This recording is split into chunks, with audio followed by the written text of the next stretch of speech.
power. So those parachutes really taking on that air to slow down the spacecraft. 800 meters. Copy, 800.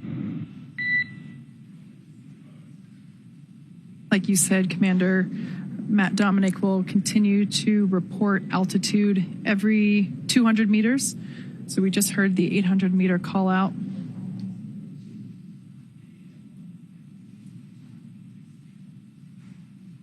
And we also heard that the descent rate was nominal or as expected. Another good call. 600 meters. Good call out there. Copy, 600.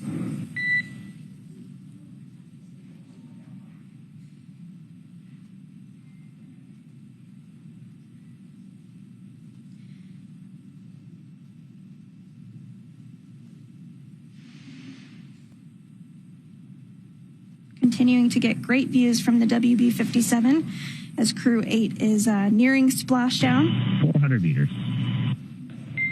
Copy, 400.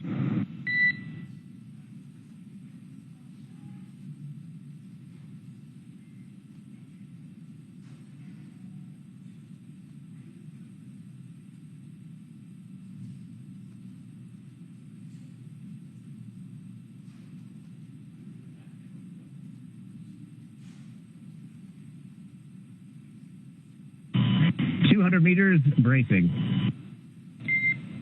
Copy, 200 and braced. At this point in time, the seats in Dragon have rotated a little bit to help provide a more comfortable and safer bodily orientation for the crew members as they come closer to splashdown.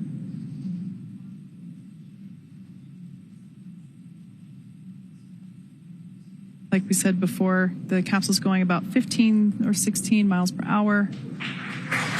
And splashdown.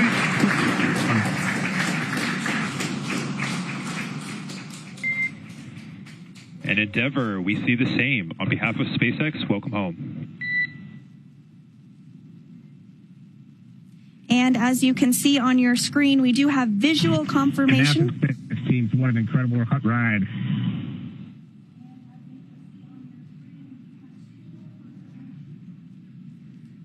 Again, we do have visual confirmation of Crew 8 successfully splashing down after 235 days in space. They are now back on Earth.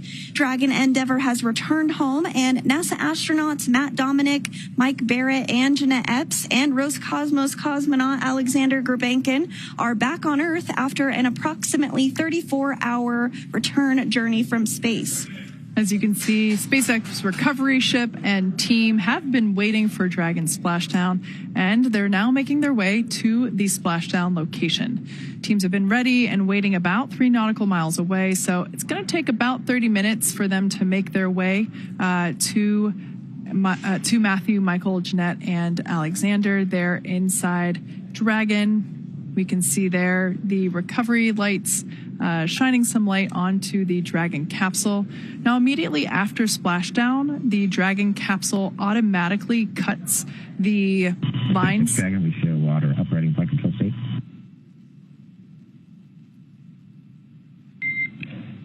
SpaceX copies, we see the same. So that was just Commander Matt Dominick reporting the orientation in which Dragon is now in, which we see there on your screen. Like I mentioned before, the Dragon capsule automatically cuts. Basically, stable 1. Copy and concur, stable 1.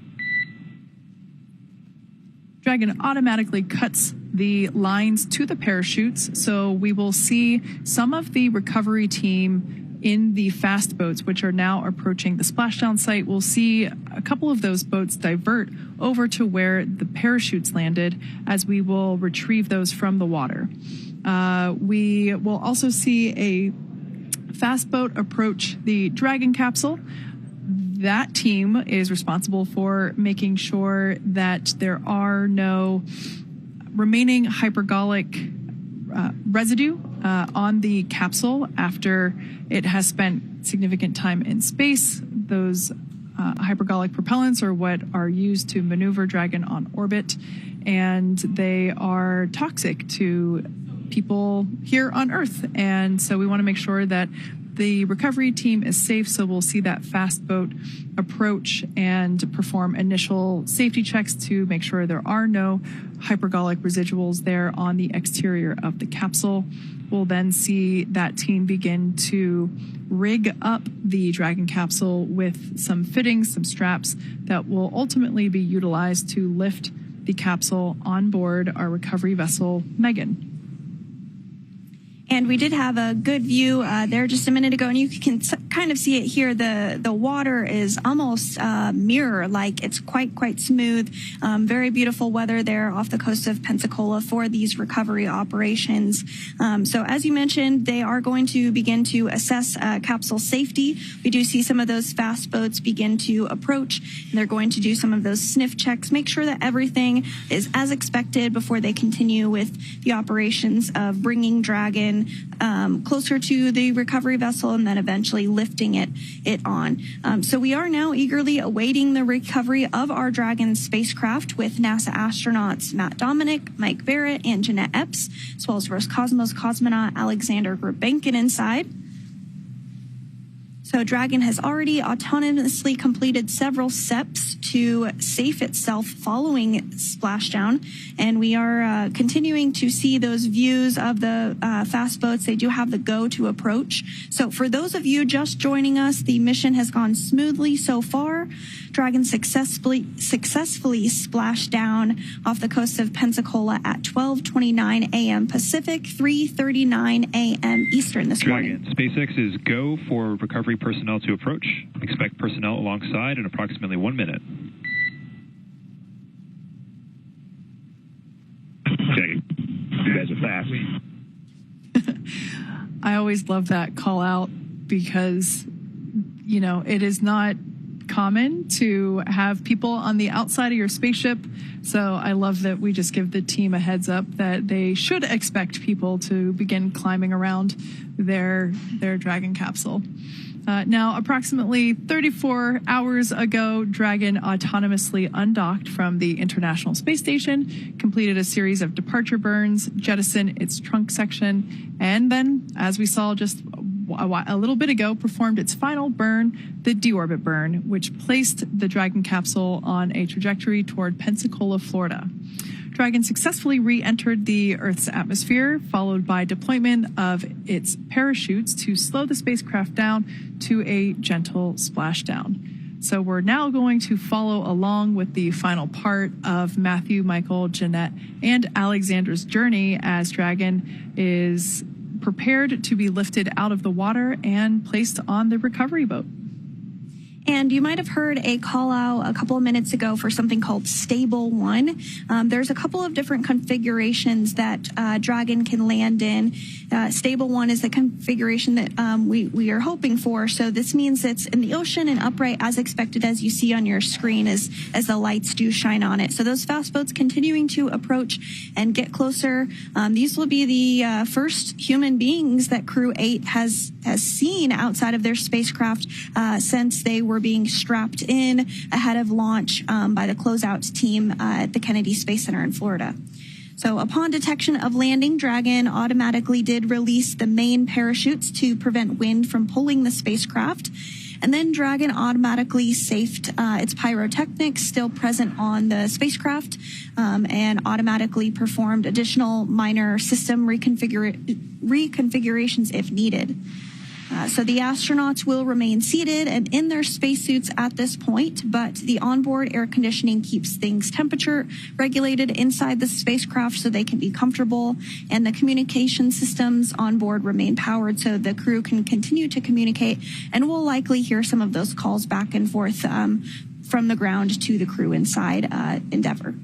Yeah, you mentioned the automatic cutting of those parachute lines. We often talk about how Dragon is autonomous and how it does things itself, but the crew is always there monitoring and ensuring that things are going as planned. So actually, one of the first actions that they have upon splashdown is to listen for the cutting of those lines. And so if for some reason we confirm that the parachutes were unable to be released, the crew inside has the ability to do that manually. So just because they splash down doesn't mean their job is over.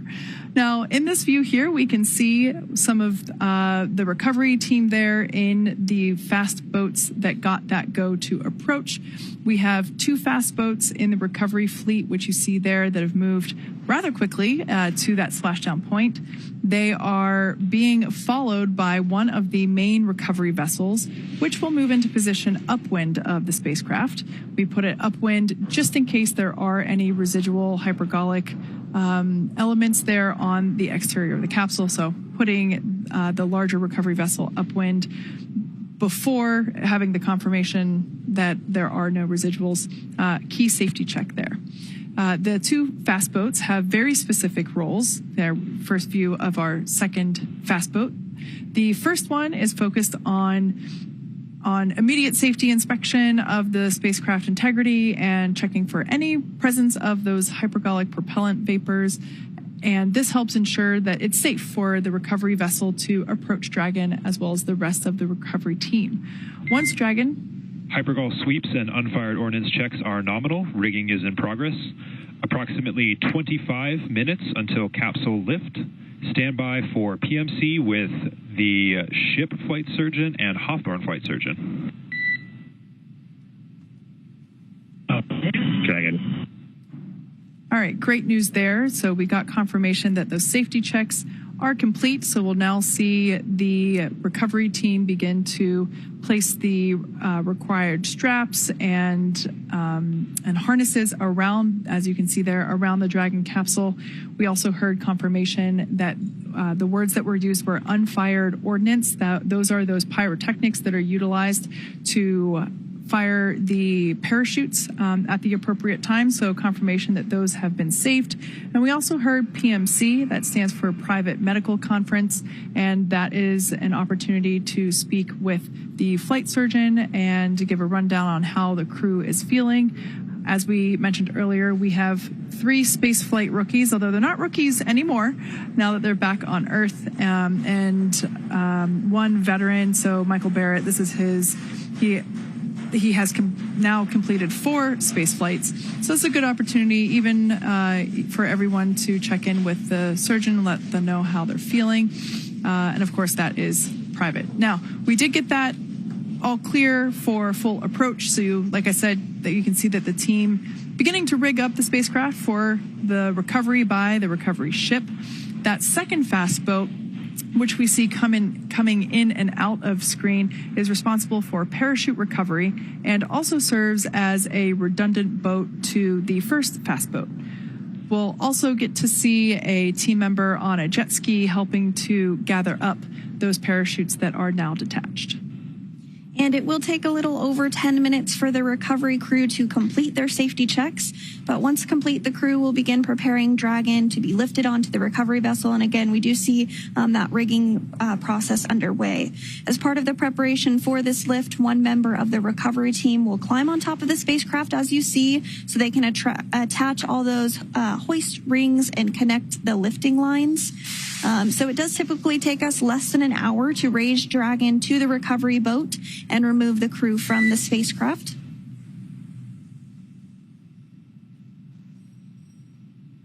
And after medical checkouts, once on board, the crew will return to land within 4 hours by helicopter. Dragon to ground is now public. Copy, Dragon, copy. So after they return to land by helicopter, the crew will fly by plane back to Houston, where they will be reunited with their friends and their family, and then complete their post-flight period. And so, again, we were getting some great views of Crew 8 after they splashed down. We'll probably get some more great views here momentarily. But everything went very, very smooth this morning. The crew did splash down off the coast of Florida at 12:29 a.m. Pacific time this morning, following their undocking from the International Space Station yesterday. They did have a 34-hour time period in which they were returning back to Earth, now back home safe and sound after after 235 days in space, 3 of whom it was their very first time in space. And so this is a view of Mission Control here in Hawthorne, California. The core was the main individual that has been speaking with the crew following their undocking from the International Space Station yesterday. We'll continue to hear some of those calls back and forth from the core, the crew operations resource engineer here at Hawthorne, particularly to Matt Dominick. He is the commander of Crew Dragon Endeavour, so he is the main astronaut that will speak with the core. And it looks like we are getting our first view there on the recovery vessel Megan. That circular object that you see in the center of your screen there, that is actually what we call the Dragon's Nest. That is where the Endeavour spacecraft will be lifted up and placed into. That's why we had to do that rigging ahead of this operation. We had to make sure that all of the harnesses were properly installed in order to hoist Dragon up into the Dragon's Nest. Now, you mentioned communicating with the crew. We actually have a team member on board the Dragon, or excuse me, on board Megan, the recovery vessel that you see there. Shaniqua Vereen, we heard from her a little bit earlier during the just before splashdown. I can't wait to hear how the actual splashdown was. Shaniqua, can you fill us in on what it was to experience that? Yes. Can you hear me? We can hear you loud and clear. All right. I actually repositioned myself from the front of the boat to the back of the boat so I can see the Dragon's Nest and actually have eyes right now on Dragon Endeavour. Everything as far as splashdown was perfect. It was nominal. We could see the bright dragon in the sky coming back to Earth, and it was pretty extraordinary from my point of view. It's entered the atmosphere. We then heard 2 sonic booms, and then pretty soon after we saw some navigational lights, red and then green, and then we saw some parachutes deploy here on the Megan. We then tracked Dragon as it slowly propelled down into the ocean. From here, you guys have been following along a little bit more. I had some better views, I think, of you guys. We tracked the Endeavour down, and we actually saw the parachutes from the fast boat being dragged a little bit here as they were clearing out the area for us to be able to recover Dragon. Again, you guys went over a little bit, but after we got all clear, the fast boats went in to make sure that there was no hypergolic leaks, that propellant leaks, and then we're right now inching closer and closer to the vessel as we see, I don't know if you guys have views right now, but as we're inching closer, we're backing the Megan closer to the Dragon Endeavour where it sits right now in the ocean. Yeah, Shaniqua, I think we have a very similar view currently as you. We are also looking off the aft end of the recovery vessel. We see a couple crew members there next to the Dragon's Nest, and we can also see the Dragon capsule. So I have a feeling that you're standing pretty close to the camera we got views from. Yes, absolutely. And Shaniqua, we have all been tracking this weather pretty closely throughout the return journey for Crew 8. From my perspective, those seas look like glass. Can you tell us about the landing conditions from your perspective? Yes, so we had optimal conditions to actually bring Dragon home today and splash down off the Pensacola coast. The conditions have been more than favorable, I would say. We expected a little chill to be in the air. We're all buckled up in sweatshirts and hoodies here, and it's actually a smooth, like 76 degrees. Beautiful, calm ocean as well as clear skies tonight. We had a couple of the flight docs pointing out the constellations as we were waiting for Endeavour to actually come in view. So it's been pretty amazing and clear. Just blue water. I was looking for dolphins or jumping fish off the side of the boats. This time I had that view a couple recoveries ago, and didn't happen this time, but still quite a sight to view. Oh, that is just so wonderful to hear, Shaniqua. I do hope you bring some of that cool weather back home to Houston for us both, and I hope you get the chance to see your dolphin too. Thank you so much for joining us this evening. Best of luck to you with the rest of the recovery. We're going to continue to follow along and keep up those live views. But thank you again for joining us. That was Shaniqua Vereen, Public Affairs Officer at the Johnson Space Center in Houston. And so we are continuing to get these views of Endeavour as it gets closer and closer to the Megan recovery vessel. We're continuing to see some of those lights from the recovery personnel around the spacecraft, as well as some folks near the nest that will help with the actual lifting up process of bringing Dragon on board the Megan. And once Dragon is secure and on the recovery vessel, we'll actually see it scooch forward a little bit before the crew is actually removed from the spacecraft. But before that, we'll open up the hatches and we'll continue to walk through all of that. But I'm just glad that we are getting these great views. Yeah, Shaniqua mentioned being able to see some aquatic life in the water.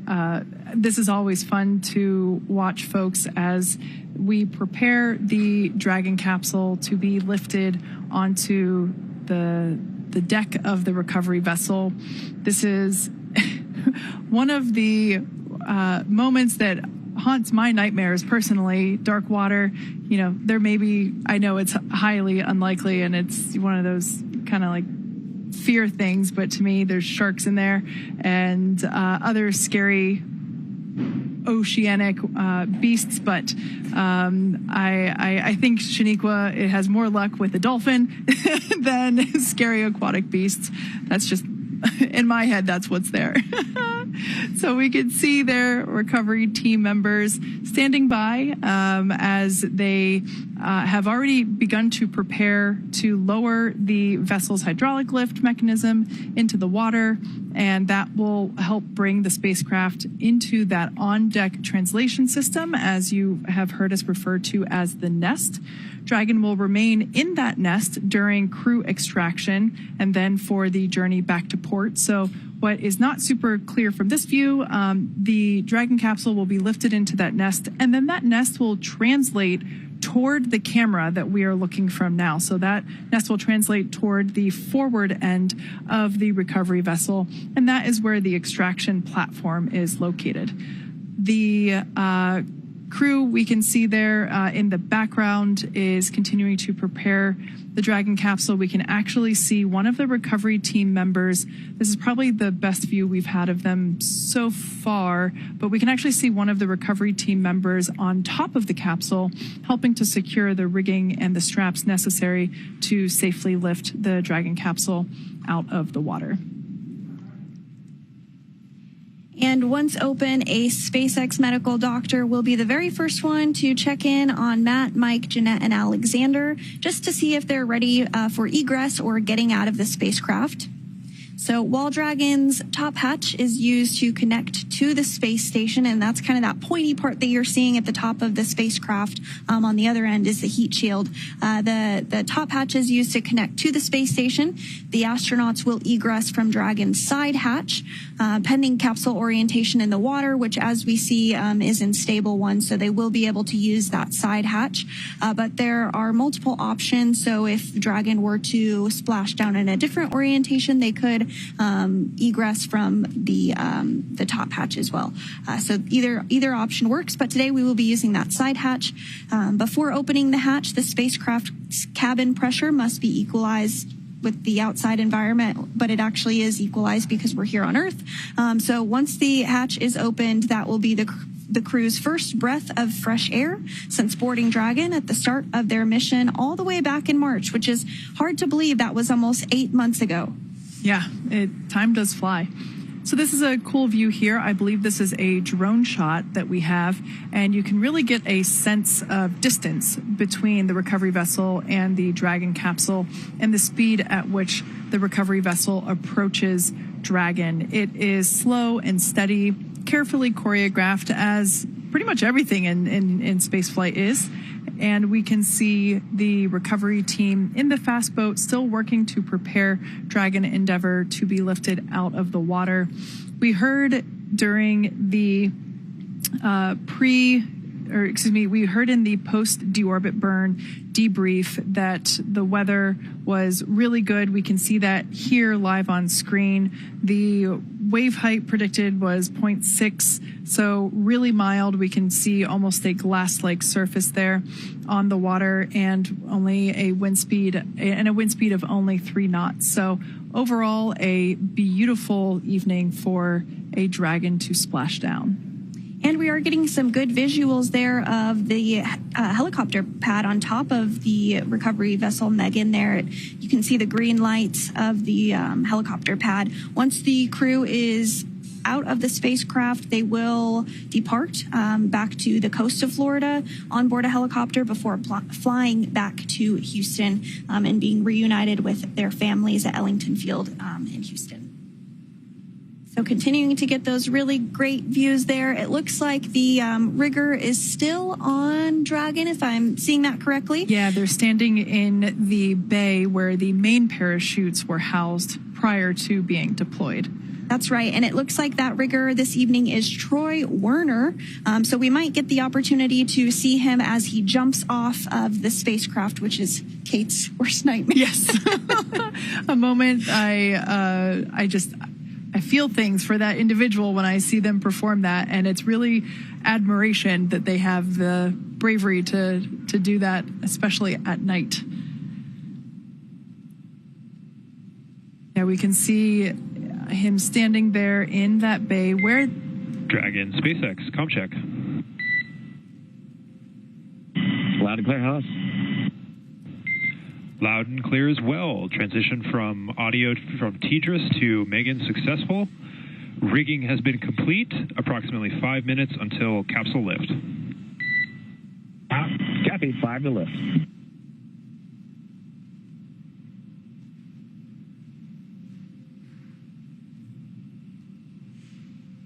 Great news there, just giving the crew an anticipated timeline for the remainder of the recovery preparations. That lift sequence will happen quite quickly, so be sure to not turn away. The Dragon capsule will be lifted up and out of the water using those hydraulic arms, or that lift that you can see there at the end of the recovery vessel on the left-hand side of your screen. It'll then be placed in the Dragon's nest, which will then be translated toward the forward end of the vessel. And that all happens really from the moment that the Dragon capsule is lifted out of the water, basically about a minute, if my memory serves me correctly from previous recent recovery operations, about a minute for the nest, for the Dragon to be out of the water in the nest, and the nest to be translated to the forward end where the egress platform is located. Now, once the Dragon capsule is there next to the egress platform, we will perform another set of safety checks to make sure that there are still no hypergolic vapors present on the exterior of the capsule. So we'll do another one of those before allowing the team to open the side hatch. We can see the rigger there now atop the Dragon capsule. I wonder if they have the opportunity to kind of put their hand down there and wave. That is the side of the capsule where, oh, there they go, into the water. Dragon, brace for capsule lift. Dragon.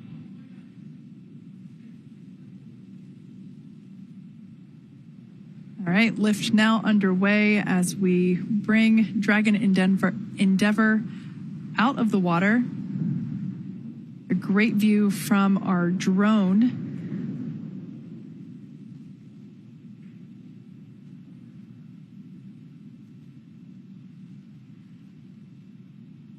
You can see the capsule now making its way toward the Dragon's nest, and there's a good view of that egress platform, so you get a better sense of how far that translation is.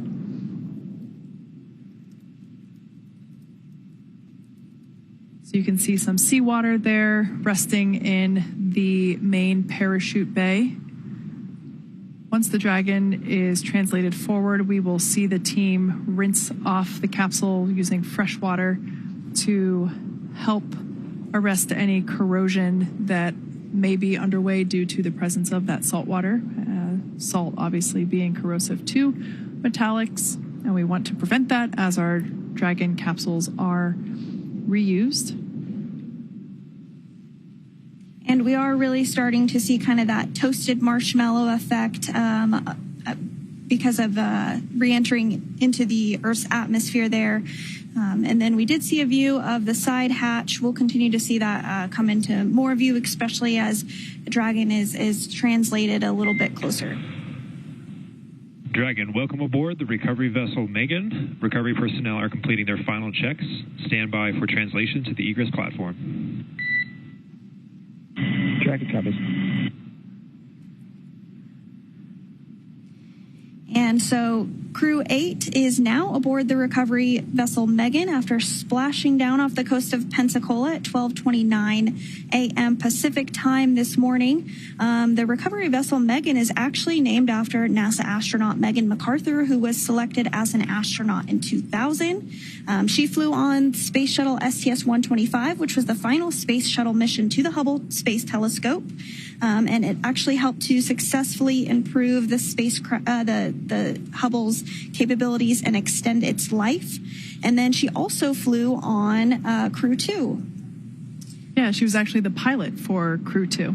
So we have two recovery vessels, one supporting Gulf operations, one supporting Atlantic operations, and this one is, as you just mentioned, named after Megan, and the other one is named after Shannon. So we've actually named these two recovery vessels after the first two women to fly on Dragon, on our Crew Dragon missions. Yep, that is exactly right. And we are getting a visual there of recovery personnel working to plug up the Draco sections. Of course, those are no longer needed now that the crew is safely back on Earth. So they're working to plug those up as we continue our recovery operations this evening. These drone views are pretty awesome. I particularly love how it's able to angle around the recovery vessel and provide a more holistic snapshot of the teamwork involved in recovering Dragon capsules. So with some camera views, we can see a couple individuals awaiting or doing certain preparations, and I love how we can kind of see more of the cohesive unit working together with these drone shots. We can see each individual performing their specific task. And this, of course, is something that the recovery team trains for extensively, both for daylight and nighttime operations. So this is something that each individual is well trained, well prepared for. And we can see now that the Dragon capsule is safely in the nest. Like Sandra mentioned, we're going to be plugging up the Draco thruster outlets to help ensure that there are no hypergolic vapors that escape. We'll also perform another safety check, to make sure it is safe for crew members to make a close approach. And we can see the team members removing some of the straps and the rigging that was necessary for capsule lift, but now unnecessary. And we will remove those to help clear the way to open the side hatch. A great view there of that side hatch. Once again, this side hatch has remained closed since the Crew 8 mission lifted off in early March of this year. They docked with the space station and egressed and ingressed from this capsule using the forward hatch, which is the hatch at the top of the capsule located below that nose cone. So the side hatch was never used while it was in space. So this will be the first time that side hatch will be reopened since liftoff. And this will be the first breath of fresh air that the crew will have since lifting off, like you said, almost 8 months ago. Yeah, that liftoff did take place on Sunday, March 3rd, and Crew 8 docked the following day on March 5th. Now, Crew 8 actually docked to the Harmony forward port, but throughout their mission, they did complete a port relocation, which is essentially moving the spacecraft from one port to another. And we are getting a really great view of Dragon as it is translated closer ahead of those recovery operations and opening up the hatch. Really spectacular view to see that. Now, one thing I want to mention before we see the crew egress, it is important to note that Matthew, Michael, Jeanette, and Alexander will be getting assistance as they exit or egress from the capsule. They will be getting assistance from... Stand by for side hatch opening and egress. Dragon.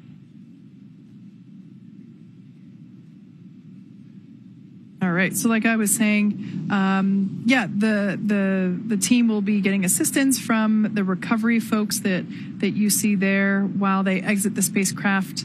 This is the same process for any returning long duration crew members, as returning to a gravity environment can, wreak havoc with our vestibular system, and which is responsible for maintaining balance and motion. So safety, of course, is our number one priority with this operation. So you'll see the crew members helped out of the spacecraft by one by one and assisted with the few feet to the medical quarters on board the boat. So nominal procedure is to open the hatch, do a quick thumbs up check with the crew inside, help them egress one by one, and they will then go into the medical quarters directly after egress to have their first in-person medical conference with the flight surgeons on board.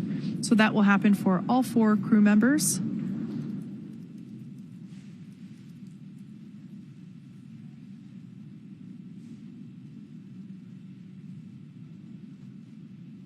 Now, something you see there on the right-hand side of the egress platform, it is a rounded square. It's that white structure there off to the side. That is a piece of protective equipment that we will install once the side hatch is open. That will help protect the edges of the side hatch, help protect the seal, and also help protect the spacesuits and the crew members as they egress from the capsule. Now, the crew will keep their helmets on, but they will flip their visors up. Side hatch opening in progress. Dragon. All right, so we got the all clear from those safety checks, and we can see now that the crew has untorqued the side hatch. We see that being lifted.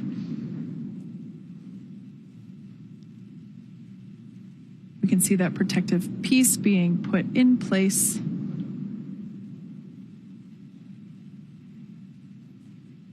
Once again, nominal procedure is for each crew member to be assisted as they egress from the capsule. And we'll also see those footrests be removed as well once we get a little further in this procedure. Once they get that protective cover installed, that just helps give a little more room as they help to bring the crew members out. Yeah. As you can see, even folks that haven't spent 8 months in space need assistance getting out of the capsule. Yes, and again, you will see the crew be assisted out of the spacecraft and have some folks around them. This is common for all of our landings, as well as for the Soyuz. If you've ever watched one of our broadcasts on that, we do assist the crew as they come out of any spacecraft following their space flight. We can see the onboard photographer getting some snapshots. I have a feeling there may have been 4 thumbs up there inside the capsule at one point. Or maybe there will be now. This is also a great view. We can really see the details in the thermal protection system and that evidence of reentry. So as we mentioned before, the exterior of the capsule at liftoff and while the capsule was on orbit was a nice white, and we can now see that discoloration reflecting the the patterns of heat that the capsule experienced during re-entry. As we mentioned, the exterior temperatures can reach up to 3,500 degrees Fahrenheit as that plasma builds up. So I always love seeing how the Dragon capsules change identity essentially as they come back and kind of have their own unique fingerprint or TPS print, if you will, thermal protection system. And we were talking about the other recovery vessel, Megan, and it turns out that Shannon Walker is actually on the recovery vessel as well, helping to assist with this, as well as NASA astronaut Eric Bowe. So that's awesome. And she's the astronaut that the other vessel is named after. Yeah.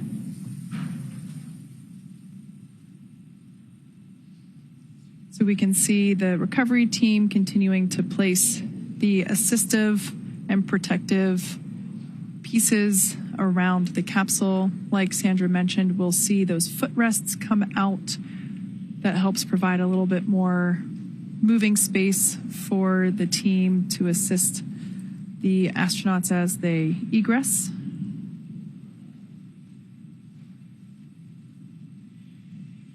And we'll probably see a wheeled mobility aid come into view here as well for each crew member.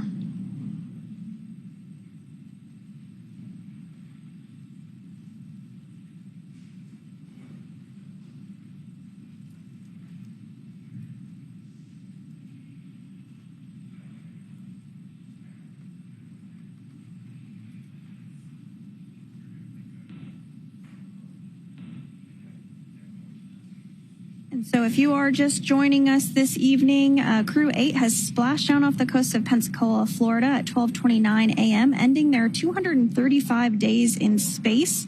They have been successfully recovered from the water and hoisted up onto the recovery vessel Megan, and they are now working to get removed from the side hatch there that you see on your screen, which is now open. We have recovery personnel that are partially inside the capsule now, just doing a quick check-in with the crew before their extraction. Again, you do start to see some of that recovery equipment being wheeled off to the side there. That is completely normal and expected.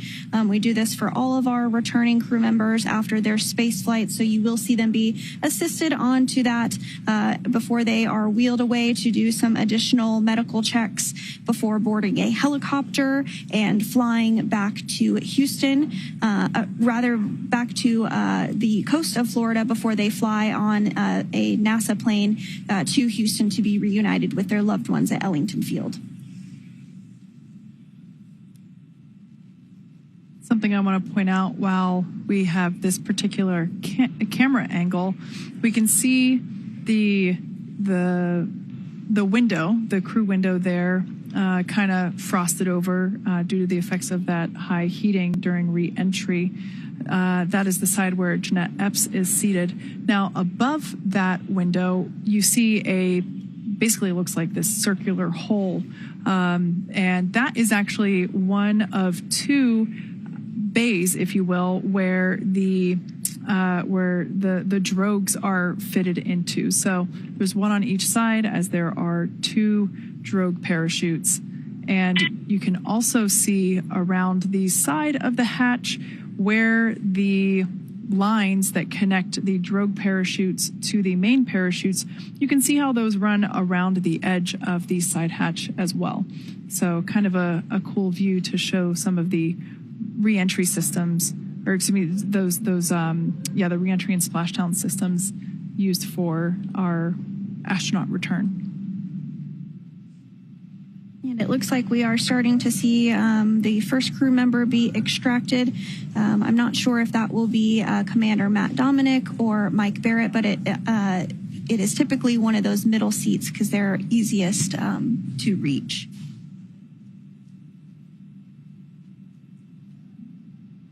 So again, you do see that crew member getting some assistance. I can't quite tell who it is just yet. I can only imagine what it feels like to have to stand up after spending nearly 8 months in space and having to stand up for the first time with Earth's gravity. And that is NASA astronaut Matthew Dominick, who is now out of the spacecraft. His very first space flight. Looks like we're getting some handshakes there. High fives all around.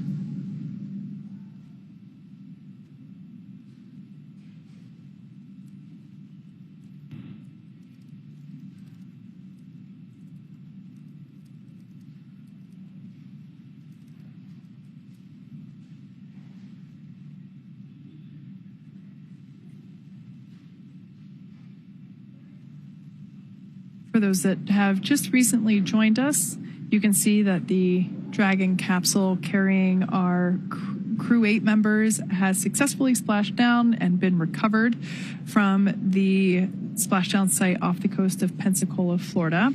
We have just seen the egress or exit of Commander Matthew Dominick, who was seated in one of the two center seats. We can see, so we're standing by for the egress of the other three crew members. And on your screen there, some of the recovery team and NASA folks there assisting with the egress. As we mentioned, we, just standard protocol, we always help individuals coming back from long duration spaceflight. We always help them, give them some assistance back to the medical bays. So I can only imagine that it feels like 100 elephants standing on your shoulders as you have to stand up. This particular mission was in space for 235 days, 232 of them on station. And this ended up being the longest duration mission that Crew Dragon has ever performed. So kind of a cool first there. And the longest U.S. Spacecraft flight ever, whether that was through the shuttle program, Apollo, Mercury, Gemini. So that's a fun fact. And so it looks like they're working now to extract the next crew member. So we'll stand by to see who it is, but I do expect that it would be NASA astronaut Mike Barratt. But we'll confirm that just momentarily.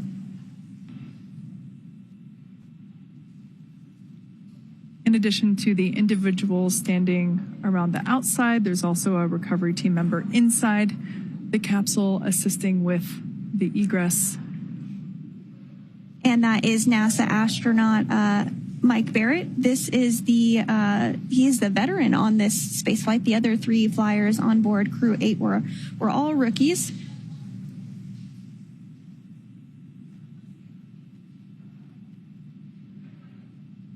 And so in total, Mike Barratt has spent 447 days in space. Saw some excitement there. Yes.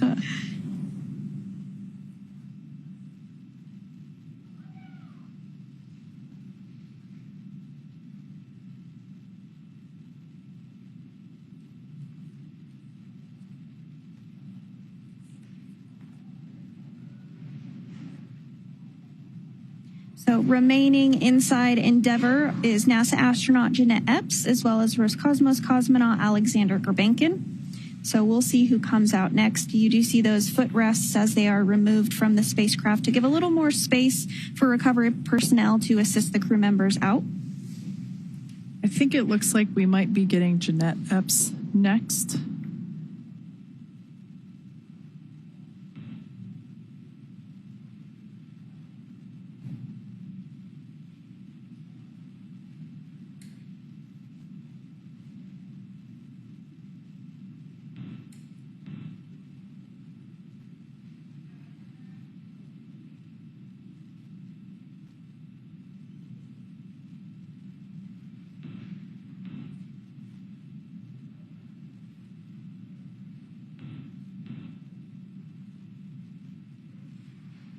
So they're continuing to work to get the next crew member out. And you can really see there's quite a few folks on the recovery vessel. It just really speaks to all those that are involved with helping to make a mission successful. It's the recovery boat personnel, the folks in Mission Control Hawthorne and in Houston, as well as all around the world, those that support the International Space Station. It really is a huge team effort to have a successful mission like this. And in fact, there's 44 people on the recovery vessel, Megan, to help support tonight's splashdown.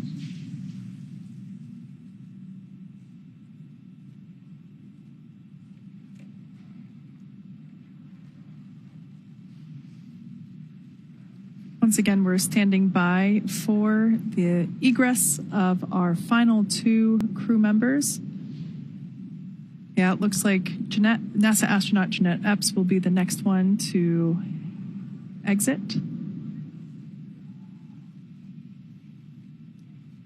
Due to the limited space inside Dragon capsule, it's pretty normal to have the 2 individuals seated in the center seats, so the pilot and commander.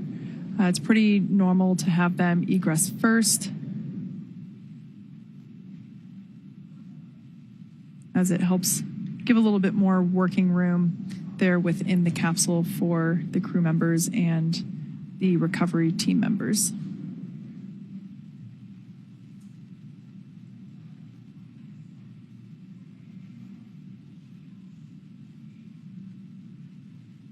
And I do believe that is NASA astronaut Jeanette Epps who is next out.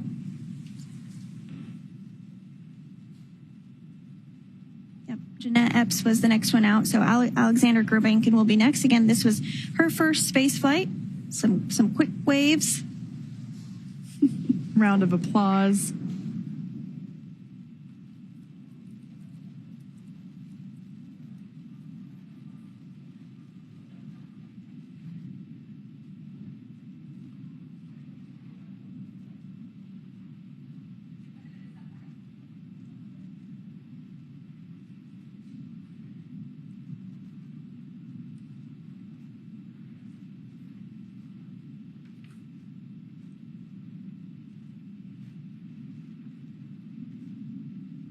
And we are starting to see Aleksandr Grebenkin be extracted from the spacecraft as well.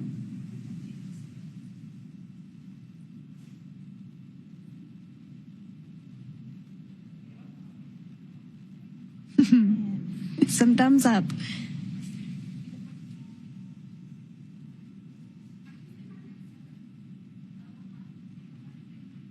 And we now have all 4 crew members outside of Crew Dragon Endeavour following their 235 days in space. Some cheers and excitement for Crew 8. That's great to see. Checking to make sure they didn't leave anybody inside. No aliens as stowaways inside Dragon Endeavour. Well, now that Matt, Mike, Jeanette, and Alexander are safely back home on Earth and getting checked out by the NASA medical team, we're going to wrap up our live coverage of their return. Now, this all kicked off on March 4th, 2024 from historic Launch Pad 39A at the Kennedy Space Center in Florida. After a successful liftoff and separation from Falcon 9, Matt, Mike, Jeanette, and Alexander made a 29-hour flight on board Dragon to the International Space Station. Since arriving at the space station, they spent nearly 8 months as members of Expedition 71 and 72, where they executed science experiments, spacewalk, and repairs while aboard the orbiting laboratory. Their journey home began about 34 hours ago on October 23rd when they closed the hatch to Dragon and undocked from the space station at 2:05 p.m. Pacific time. After 4 successful departure burns and a phasing burn to line up their orbit, Matthew, Michael, Jeanette, and Alexander rested for a few hours before waking up to prepare for re-entry this morning. We jettisoned Dragon's trunk and performed our final on-orbit maneuver, the approximately 9-minute-long deorbit burn, and that occurred at 11:39 p.m. Pacific, 2:39 a.m. Eastern Time, and that sent Dragon on its path home. The spacecraft re-entered the Earth's atmosphere and slowed its descent with successful deployments of 2 drogue parachutes and 4 mains, with the final splashdown occurring off the coast of Pensacola, Florida, on time at 12:29 a.m. Pacific, 3:29 a.m. Eastern. Following that successful splashdown, we saw SpaceX recovery experts move in quickly and prepare Dragon Endeavour for its lift into the recovery vessel. And just a little less than an hour following splashdown, we saw Matthew, Michael, Jeanette, and Alexander make their way out of Dragon and into the recovery ship's medical facilities safe and sound. Next up, they'll catch a helicopter flight back to shore where they'll transfer to aircraft that will take them home. The astronauts will take a NASA plane for the short flight back to Houston, and then they'll be reunited with their friends and family, bringing an end to this mission. It has been an honor and a privilege, the greatest privilege of my life, to get to share their journey with all of you as we continue this new era in human spaceflight. Return today marks the end of the direct handover that we executed after successfully launching the Crew 9 mission to the space station on September 28th. Now, thank you, as always, for joining us for tonight's coverage of the splashdown of Crew 8. Remember to follow SpaceX on X and NASA online and on social media for updates for the very latest on crew and cargo flights to and from the International Space Station. And we'll continue to share the progress of Matt, Mike, Jeanette, and Alexander on social media as they travel back home. We also do have our post-splashdown media telecon coming up at 2 a.m. Pacific, 5 a.m. Eastern time this morning, where leadership will share a final update as we conclude this successful mission. So from all of us at NASA and SpaceX, it has been great to support this mission. Welcome home, Crew 8. So long.